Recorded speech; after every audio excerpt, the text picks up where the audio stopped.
¿Qué tal? ¿Cómo están? Muy buenas noches y bienvenidos a este programa especial sobre el fallecimiento de la reina Isabel. Luto y conmoción en el Reino Unido y en el resto del mundo al morir sorpresivamente a los 96 años Isabel II, la reina eterna, tras casi 71 años en el trono. Todas las alarmas se encendieron esta mañana después de que el Palacio de Buckingham informara en un breve comunicado que la reina Isabel II se encontraba bajo supervisión médica debido a su delicado estado de salud y que los principales miembros de la familia real estaban comenzando a llegar a Balmoral. El comunicado fue publicado después de que la reina aplazara una reunión telemática con su consejo privado y después de que los médicos le aconsejasen descansar tras el ajetreado día que tuvo el martes por el cambio de inquilino en Downing Street. Los primeros en llegar fueron el príncipe Carlos, su esposa Camila y el príncipe William. Posteriormente llegarían los otros hijos de la reina, el príncipe Harry y su esposa Meghan Markle, que se encontraban en el Reino Unido por otros compromisos, la princesa Ana y el príncipe Felipe. 4 horas después, y como marca el protocolo, el secretario personal de la reina daba la noticia a la primera ministra. Y el príncipe Carlos, convertido ya en rey, en Carlos III, pero no proclamado aún soberano hasta mañana, fue el encargado de hacer el comunicado público del fallecimiento de su madre. Justamente un año después de la muerte de su esposo, del príncipe Felipe, que provocó un enorme vacío y que acompañó a la reina hasta hoy. A pesar de gozar de una salud de hierro, la muerte del príncipe Felipe le habría afectado emocionalmente y pasaba largas temporadas desde entonces en su castillo de Balmoral, en Escocia, donde se la vio además por última vez hace solo 2 días, dando la bienvenida a la nueva primera ministra Liz Truss, donde permanecía alejada de muchos de esos actos públicos que ya había comenzado a delegar en su hijo, en el príncipe Carlos. Ahora, como les decía, convertido ya en el nuevo soberano, en Carlos III. Cuando el día de su coronación se gritó «Larga vida a la reina», se cumplió y con creces. Al ser la monarca con más años en el trono, 70, superando incluso a su tatarabuelo, a Eduardo VII. Hoy el puente de Londres ha caído y el protocolo por los actos funerarios de la reina y la Operación Unicornio están ya en marcha. Muerto el rey, viva el rey, aunque el listón para Carlos está demasiado alto. Bueno, pues quiero presentarles de inmediato a mis invitados. Se encuentra con nosotros María Bayón, periodista, corresponsal, ella está en Londres. Muchísimas gracias, María, por acompañarnos en un día tan especial y tan triste para los británicos como el día de hoy. Muchas gracias, buenas tardes para vosotros. Y voy a darle también la bienvenida a Hernán Olano, experto en Derecho Nobiliario, realeza, ha estado varias veces también en nuestro programa y obviamente es un experto en monarquías, necesario para hacer un programa como esto en el día de hoy. Y voy a comenzar, si les parece, con María, porque ella es la que puede tomar el pulso mejor a lo que está ocurriendo en estos momentos, ya, pues como les decíamos, madrugada en Londres. Cuéntanos, María, cómo se tomó la noticia y obviamente qué es lo que está pasando en estas horas. Marian, buenas noches a todos. La verdad es que la noticia ya desde primera hora de la mañana, desde las 12:40 hora británica, que la BBC interrumpe su programación para avisar de la delicada salud de la reina Isabel II, se barruntaba que algo grave podía pasar. La operación Puente de Londres, calificada como desastre nacional, estaba en marcha. Era evidente que la reina estaba ante sus últimas horas de vida y prueba de ello son las imágenes que estamos viendo, acercándose gente tanto a Balmoral, en Escocia, como al Palacio de Buckingham. Londres se prevé, durante esta noche han sido miles las personas que se han acercado a colocar flores, a llorar a su monarca después de 70 años. Tened en cuenta que para muchos británicos, para varias generaciones, 70 años de monarquía es el hito que conocen, el emblema que conocen. Me hace, no gracia, pero sí una cierta curiosidad recordar que hace 25 años moría la princesa Diana y también había flores en el Palacio de Buckingham. En esta ocasión yo supongo que va a ser muchísimo más, porque son 70 años de anécdotas, 70 años de aciertos diplomáticos, un hilo conductor de la historia de Gran Bretaña difícil de igualar. Termina una época, es verdad que God Save the Queen, Dios salve a la reina, se convierte en God Save the King, Dios salve al rey. En este momento en Londres llueve, es de noche, todavía hay mucha gente congregada alrededor de Buckingham Palace, también hay gente alrededor del castillo de Balmoral, en Escocia, donde ella ha muerto, uno de sus lugares favoritos de recreo, particularmente después de la muerte de su marido Felipe, como decíais. Así que es probable que en los próximos días, a nivel emocional, este país vuelva a sufrir una catarsis máxima, teniendo en cuenta que están inmersos en una crisis por el cambio de gobierno y por la salida de la Unión Europea debido al Brexit. Y lo que no cabe ninguna duda, María y Hernán, es que acaba la época isabelina, una época larga, longeva. Hay que recordar que es la monarquía más longeva, no solamente en el Reino Unido, sino también en las monarquías europeas. Hay que recordar además que cuando ella estuvo casada con el duque de Edimburgo, con Felipe de Edimburgo, pues pudieron celebrar sus bodas de diamante, los 60 años. Y hay que recordar que hace 1 año y 6 meses, concretamente fue el 9 de abril, fallecía, como decía, esa roca, esa fortaleza que tenía Isabel y que de alguna manera afectó en su parte emocional o en su parte física, porque ya la estábamos viendo cada vez más alejada de esos actos públicos, Hernán. Ahora, a mí me gustaría comentarte, mucho se ha hablado sobre el tema de quién sucedería a la reina. Obviamente por una cuestión de sucesión dinástica debería ser el príncipe Carlos, pero hay que recordar que tiene 73 años de edad y se había hablado mucho de la posibilidad de que él pudiera abdicar en su hijo, en el príncipe William. Eso obviamente no va a pasar y además una connotación importante. Una de las grandes piedras en el zapato del reinado de Isabel II fue la mala relación que mantuvo con su amado, el príncipe Felipe de Edimburgo, por una sola razón, porque nunca le quiso dar el título de rey consorte.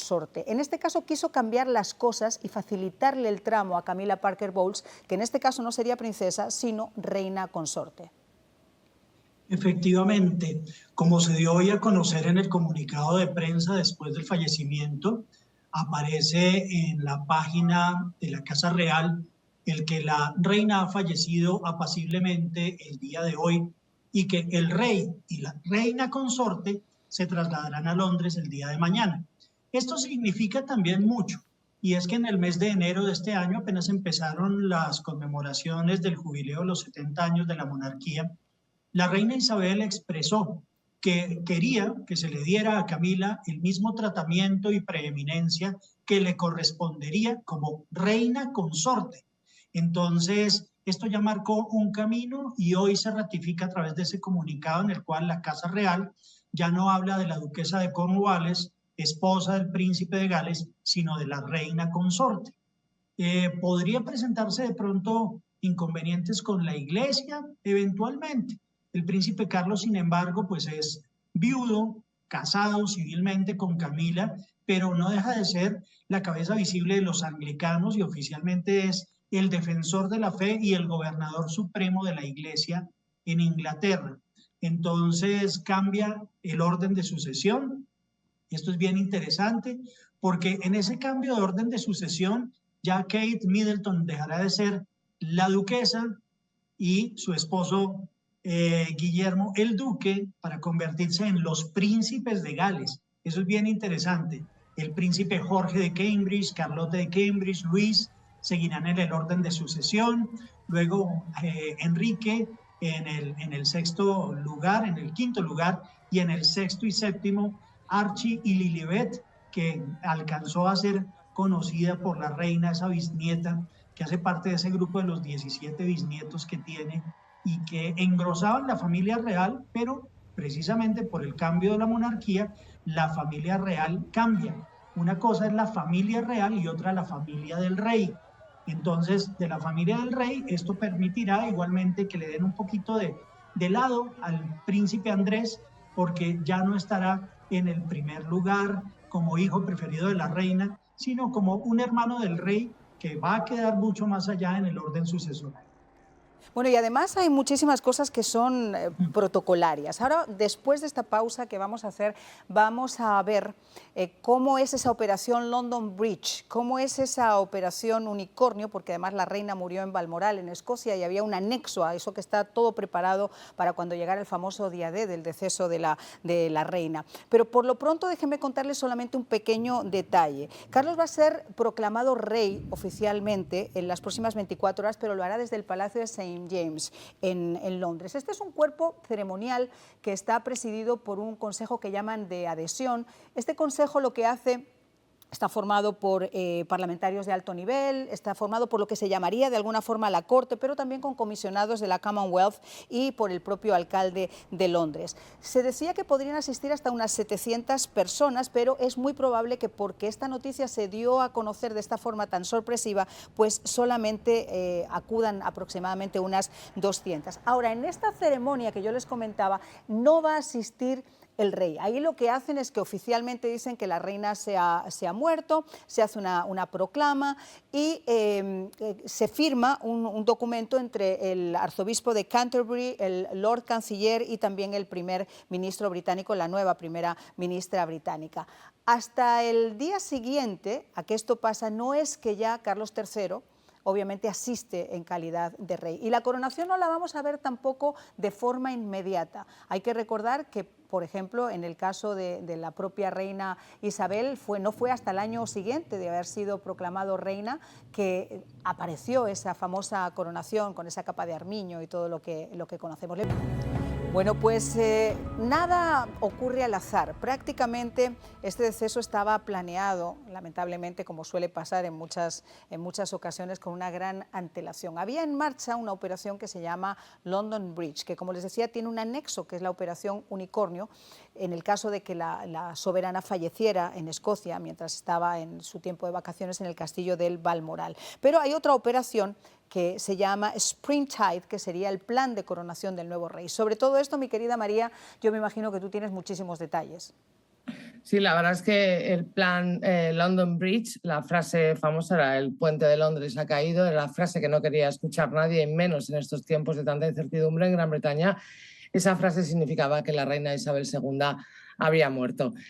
Esa operación, debido a los cambios de última hora en el último año, sobre todo, como comentábamos, después de la muerte de su marido Felipe de Edimburgo, se fue cambiando y tuvo una parte B, que era la operación Unicornio. Es decir, London Bridge es la operación para saber qué protocolo, y como ya os podéis imaginar, Gran Bretaña es experta en el protocolo, qué protocolo iba a seguir después de la muerte de la reina Isabel II, la monarca más longeva de Gran Bretaña. Bueno, pues ese protocolo se ve particularmente afectado por el hecho de que haya muerto en Balmoral, que es donde entra la operación Unicornio. Pero si os parece, vamos a ver cómo va a seguir, con pequeños cambios, la operación London Bridge.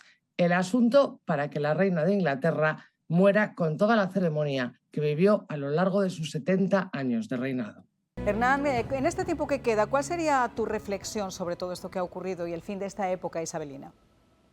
Realmente la reina deja una época importantísima, una mujer que como monarca participó como voluntaria segunda teniente durante la Segunda Guerra Mundial, facilitó el diálogo intercultural, permitió precisamente el que muchas personas llegasen a Inglaterra, particularmente de todos los estados de la mancomunidad, para convertirse en sus súbditos más cercanos, y su legado de elegancia, de manejo de la política y de las finanzas internacionales y su discreción en cuanto a los asuntos de Estado, pues serán precisamente el gran reto del rey Carlos III, que Dios guarde a partir de este momento.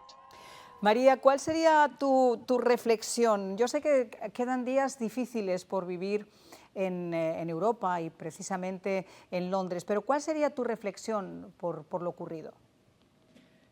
Pues mira, Marian, compañeros, yo creo que el cariño no se hereda, el carisma tampoco. La reina Isabel II ha tenido de ambos, a pesar de algún traspiés, porque en 70 años es imposible no equivocarse. El príncipe Carlos llega al reinado con 73 años, es el eterno heredero. Es una persona que ha demostrado mucho su parte personal, cosa que nunca hizo la reina Isabel II. De hecho, la sacrificó a favor del reinado y de la convivencia tanto en el Reino Unido como en la Commonwealth. Mi pregunta es si Carlos III, ya rey, que será coronado oficialmente, como comentabais, dentro de un año probablemente, si Carlos III va a estar a la altura de su madre a la hora de anteponer sus intereses como monarca a sus intereses personales. Sí, porque Isabel accedió al trono en 1952 y no fue hasta 1953 que ella fue coronada en esa abadía de Westminster. Bueno, pues normalmente cuando uno es coronado rey se suele decir larga vida al rey. En este caso yo creo que el presagio se cumplió absolutamente, porque larga vida ha tenido. Atrás deja una época, su estilo, sus reflexiones, su seguridad, su saber estar. Yo creo que de alguna forma enmarca el concepto perfecto de lo que debe ser un monarca. En un momento donde los monarcas además quieren tener derechos pero no obligaciones, la figura de la reina va a ser muy difícil de llenar.